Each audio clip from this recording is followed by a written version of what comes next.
If you've ever felt unheard, unseen, or like the wounds from your past still hold you back, you're not alone. This space is for you. Here, we heal, we grow, and we rediscover who we truly are. Beyond the pain, beyond the past. And if you're ready to step into your healing journey and finally embrace your authentic self, hit that subscribe button.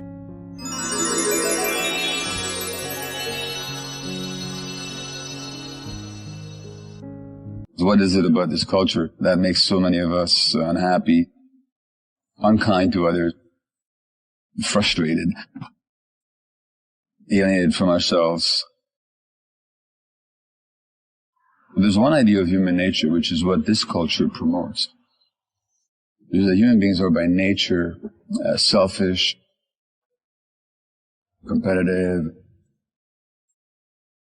and aggressive, out for personal gain.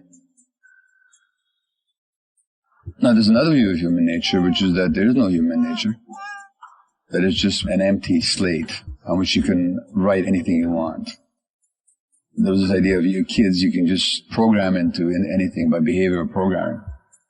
So that basically we're empty, we're devoid of any internal nature, so it's whatever we happen to learn. There's a third view of human nature that we're actually wired in certain ways. We're wired for contact, for love, for connection, for generosity, for connection with the larger whole, beyond the small ego. And then whatever conditions interfere with that is what creates the dysfunction.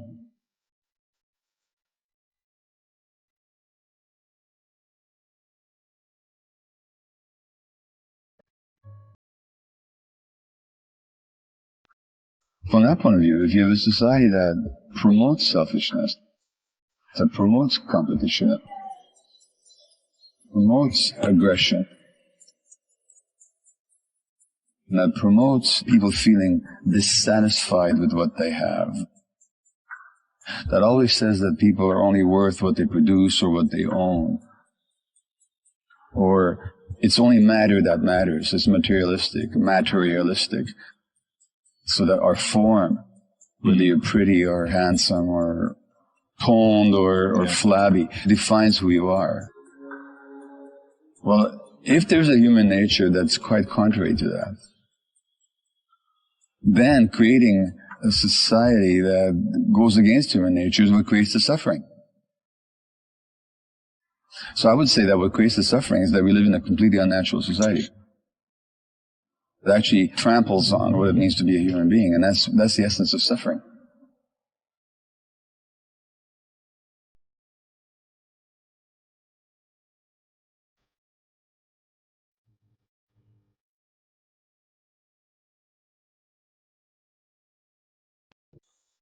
In the 19th century, Karl Marx talked about alienation, which is a separation, being a stranger to something.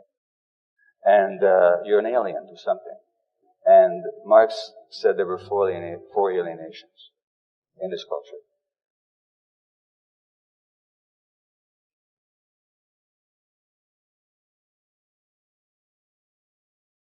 One is we're alienated from nature. Well, at a conference dedicated to looking at the physical and the natural environment, I don't have to say much to you to show how alienated we are from nature when we're destroying nature itself. The second alienation is from other people. And that means we have less contact, we have less intimacy, we have less trust. We have less of a sense of relationship.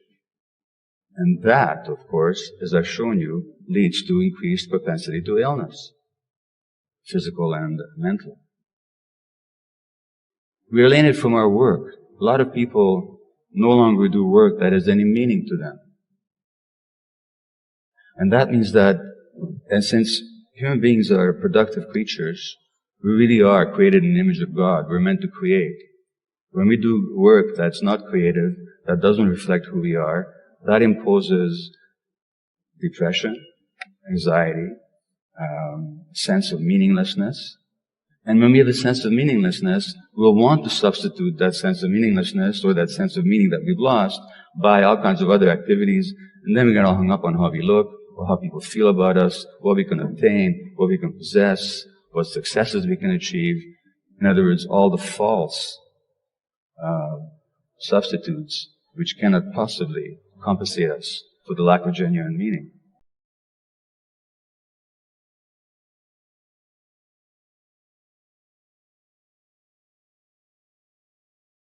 And of course, what this society does, it sells us a lot of products that substitute for that loss of meaning. In fact, much of the economy is based on a loss of meaning in our culture. Finally, and most importantly, we become alienated from ourselves.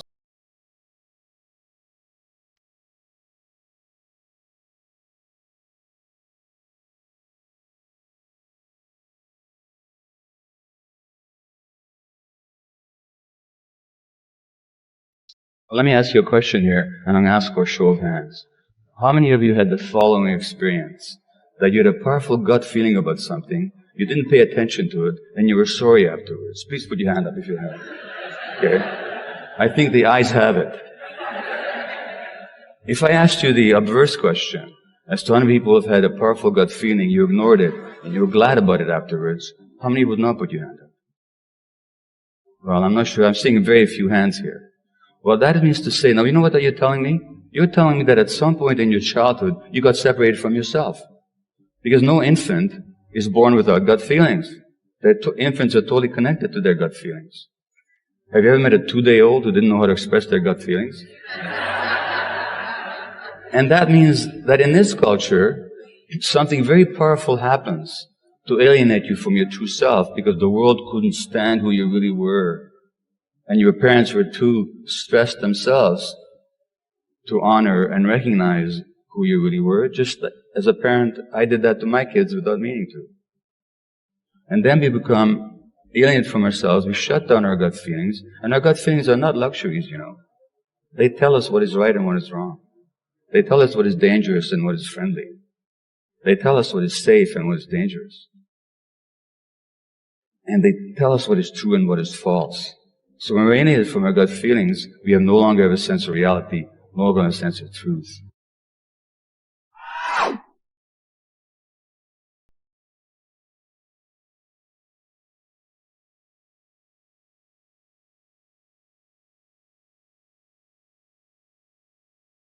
Well, the good news is that human beings can regain their sense of connection to themselves, just as we can regain our sense of connection to our nature.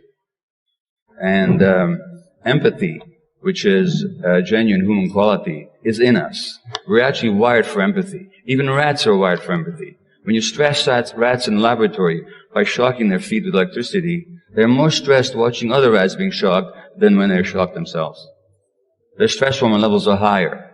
That's our nature as human beings. So contrary to the myth in our culture that we're separated individual, aggressive, competitive creatures, we're actually wired for empathy, wired for connection, wired for love, wired for compassion. So really, to move forward, all we have to do, not an easy task, but it's certainly available to us, is to get back to our true nature. Thank you.